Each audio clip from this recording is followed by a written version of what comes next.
Fala pessoal, beleza? Quem fala é o Matheus e agora eu vou trazer para vocês o meu pós-jogo da Copinha. Sei que tá um pouco tarde, mas eu tive a brilhante ideia de ir no Sol do Pacaembu às 8 horas da manhã, sem protetor nenhum. Vocês já sabem o que deve ter acontecido, né? Bom, vamos lá, eu tava na Copinha, como eu disse para vocês. Eu acredito que o primeiro tempo do São Paulo foi bem morno, sinceramente. O primeiro tempo de ambos os times. Veio muito chutão, sem ter muita referência técnica. Eles não estavam mirando num lugar específico, eles estavam mais se livrando da bola. Também um calor desgraçado da capital paulista, acho que estava com 30 graus. Então eles que estão lá no gramado sintético ainda deve ser muito pior. A gente perdeu o Hugo aos 10 minutos, ele sai com uma entorse no joelho direito. É preocupante, porque ele vai integrar o nosso elenco principal, isso já foi falado. Como eu disse, muitos passos errados, e o Corinthians e São Paulo ficaram estudando. Achei estranho também, porque ambos os ataques estavam passando muito fácil da defesa. Os moleques, ou eles são muito bons, os do ataque e da defesa são muito ruins, ou tava muito sol. Eu acredito que esteja muito sol. Não dá para o pessoal passar com essa facilidade. Bom, vamos lá. Aos 26, o São Paulo acerta uma bola no travessão. Antes, aos 25, o Corinthians deu uma saída pela lateral e conseguiu acertar uma bola na trave. Então o São Paulo respondeu rápido. Aos 33 minutos a gente teve uma parada técnica para o pessoal, né, não morrer dentro de campo, porque, como eu disse, vocês estavam um calor desgraçado no São Paulo. Mas o Corinthians, ele volta dessa parada aos 33 minutos, faz um lançamento desde a sua defesa e abre o placar em uma falha do zagueiro Lucas Loss. O zagueiro ficou confuso e, na minha opinião, o goleiro também poderia ter saído, tentado ajudar o zagueiro. Pra mim, cagada, lance que o Corinthians achou depois da desligada que o São Paulo deu nessa virada de chave entre se hidratar e voltar pro jogo. Acho que era desnecessário ter passado por isso, mas beleza. Aos 40, o São Paulo chega e o Samuel tenta resolver, mas perde sozinho. Ele tá numa bola no meio da área e ele tenta girar sozinho, sendo que ele tinha o passe muito mais fácil pro Ferreira, que estava do lado dele, que poderia chutar. O Ferreira estava de frente pro gol, é muito mais fácil chutar de frente pro gol do que o cara tentar girar. É um lance, sabe, de atleta que, desculpa, não vai estar na base, né?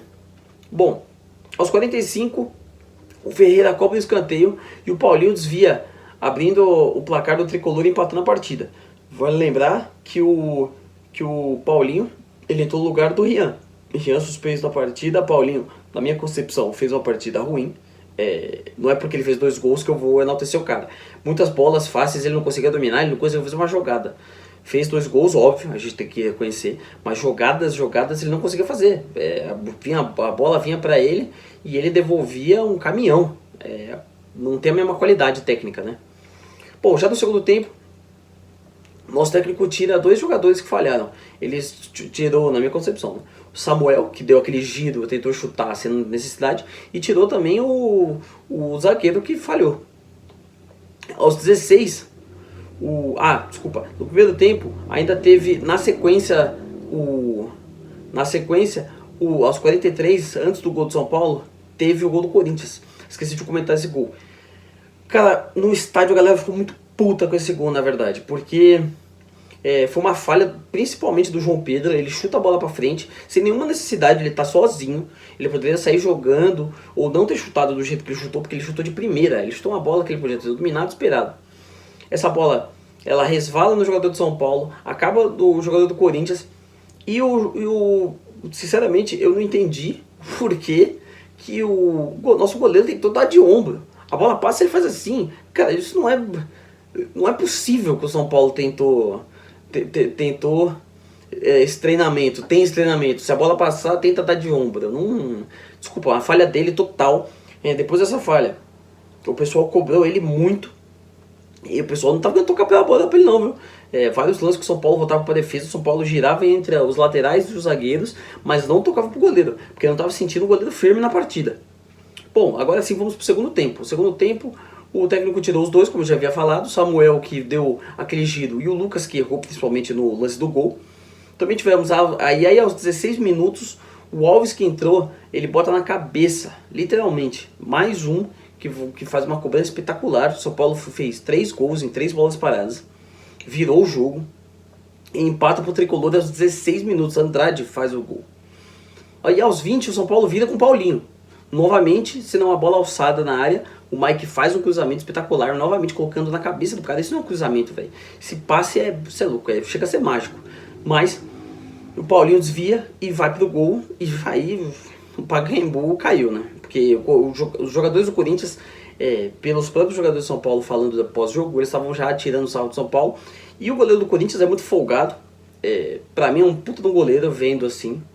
Não é porque é o rival que a gente não pode elogiar, mas o goleiro é muito folgado, ele ficava deixando a bola no chão e ficava dando drible, ficava fazendo cera. E a melhor coisa quando empatou foi, e eu falo pra vocês que eu não acreditei, principalmente no segundo gol, o gol de empate, porque estavam 5 jogadores de São Paulo e 9 do Corinthians na área.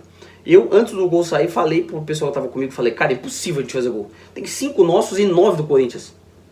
Acabou fazendo, a gente teve a virada. A melhor coisa da virada foi ver o goleiro do Corinthians desesperado. O goleiro do Corinthians estava desesperado.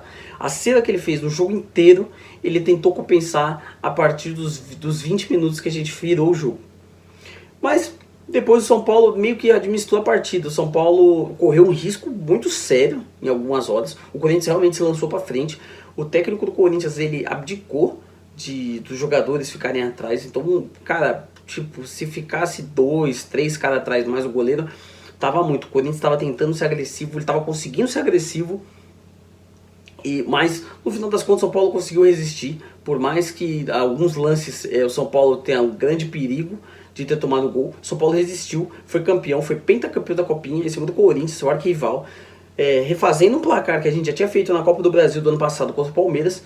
Palmeiras também a gente virou a partida, a gente vira novamente a partida, mostra a força da base, mostra a força desse técnico que algum dia pode ser o técnico do principal, porque esse cara tem qualidade, esse cara, a nossa sub-20 estava morto, o Belete não conseguia extrair nada, o Alex não conseguiu extrair nada desse elenco, esse cara chegou e em 6 decisões ele ganhou as 6, então tem que ser realmente falado que esse cara é foda.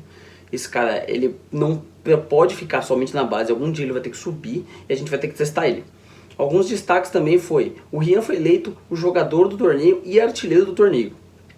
Como havia dito nas outras mídias sociais, o Rian, ele conseguiu que o São Paulo descartasse a procura para outro atacante. Ele vai ser do tricolor fixamente, não precisando contratar outro.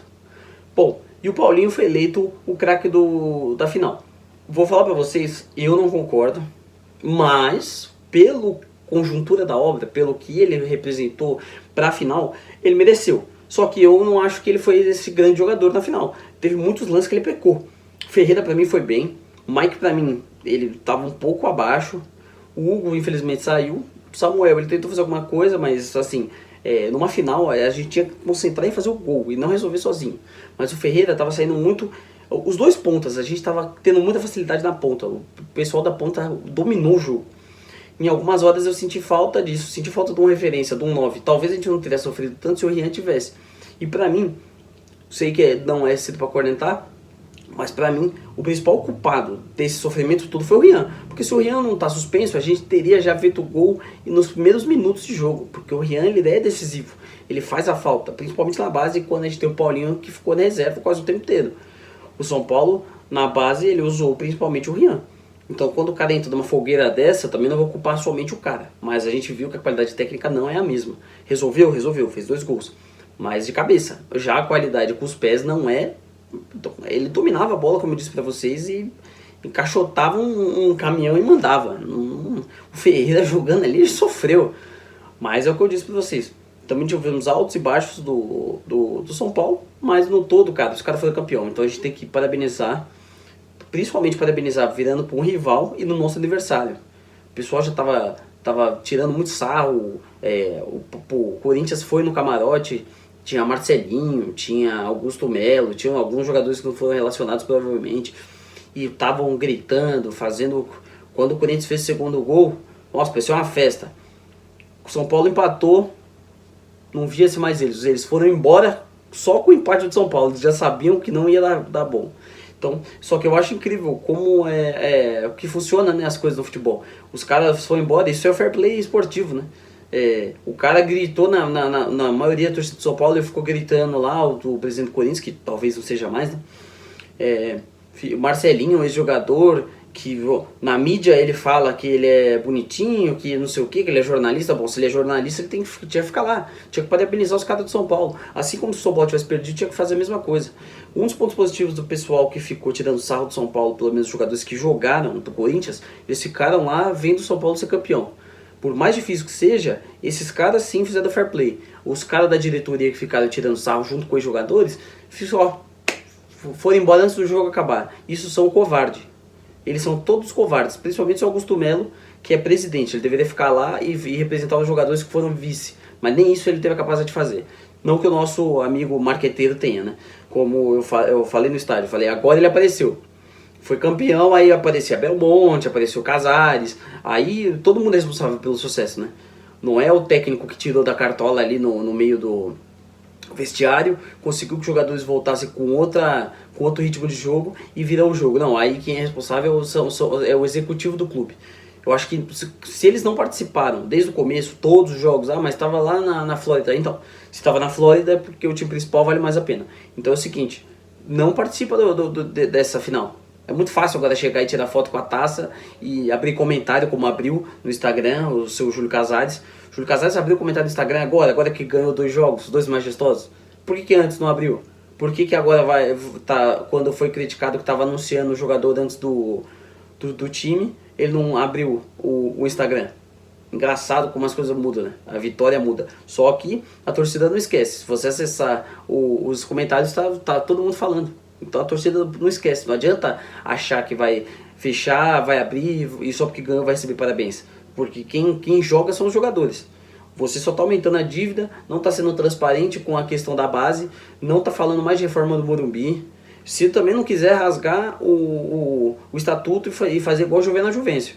Porque falou-se, está tentando-se manobras para ter outro mandato. Então, tu não vem querer agora ser o presidente fodão, não. A torcida não compra essa ideia. Pessoal, sobre a copinha, foi isso. Valeu, falou. Esse foi meu pró-jogo. Tchau.